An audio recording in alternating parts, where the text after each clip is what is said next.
estimating VO2max through a variety of submaximal tests. So we do 4 different submaximal tests, and each of those tests will give us a prediction of our or your VO2max.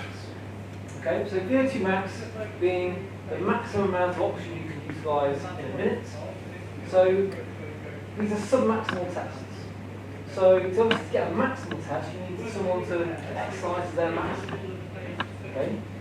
So that sort of begs the question, why are we doing these? Why are we doing submaximal tests when we have all the equipment here to do a maximal test? Why don't we just do a maximal test? Okay? Anyone sort of has a guess to why that is? Why are these tests even a thing? Why are submaximal tests around? Why is it important to look at submaximal testing? Yeah? Yeah, easy to conduct, that's one thing. So you don't need lots of expensive equipment, you can conduct them quite sort of straightforwardly. Do you think every population can do a maximal test? Okay, so if you think of like an elderly relative having in your mind, and then we're going to get them on a treadmill and we're going to run them until they can't run anymore. Okay, that's probably not appropriate for lots of people. Okay? Similarly, if someone's got some kind of health condition where they can't exercise maximally, they're at risk of having some kind of fatal occurrence. Another population who might not want to do a maximal test is almost like a sporting population. So imagine, I'm sure some of you play sports, you've got a big game tomorrow, you come in to see me as your sports scientist, and I say, okay, today we're going to do maximal tests, day before your big game. Probably not ideal, okay? But you might want to know the fitness status of your population by doing a submaximal test that hopefully will give a good prediction of the maximal test. So the idea of today, we're going to do 4 submaximal tests that predict VO2max, and then in the second term, we're going to actually do VO2max testing. Okay, get people on treadmills, get them to run to their maximum. Then from this information, we can see how good these tests are at predicting VO2max. So, I'll just talk you through the 4 tests very quickly. So these haven't got to be done in any order. You can do test 4 first, test 3 first, etc. The first test is the Ashbrand test. Okay, Ashbrand submaximal cycling test. So that uses these Mollet bikes. And it relies, well, it's a 6-minute test, you have to wear a heart rate monitor, and it relies on predicting VO2 max by the relationship between heart rate and VO2. Being that the higher your heart rate is, the greater amount of oxygen you'll utilize. So for this test, heart rate monitor on, the weight on the basket will reflect the watts in which the person is cycling at.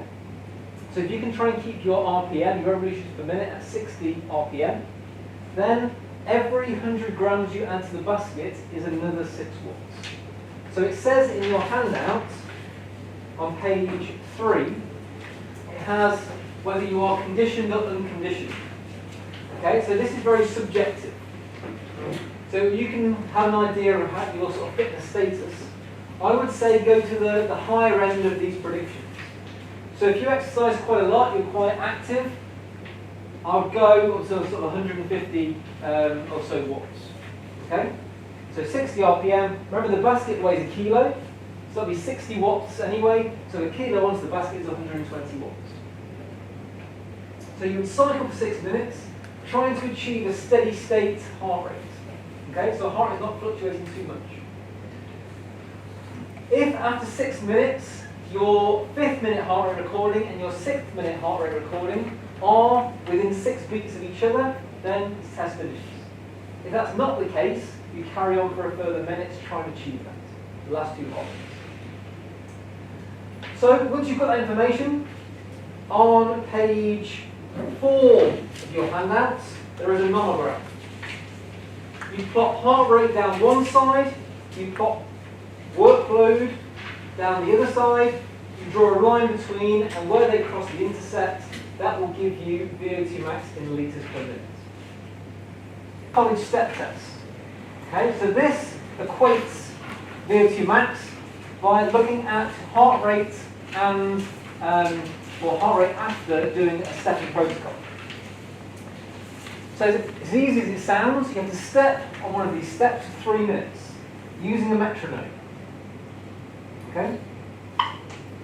So the metronome will make a beat. You need to do 24 cycles of steps every minute. So one cycle is up and down. That's one cycle. So if you move your metronome to 48, that will almost tell you when to step up or when to step down. So up on the beat, down on the beat.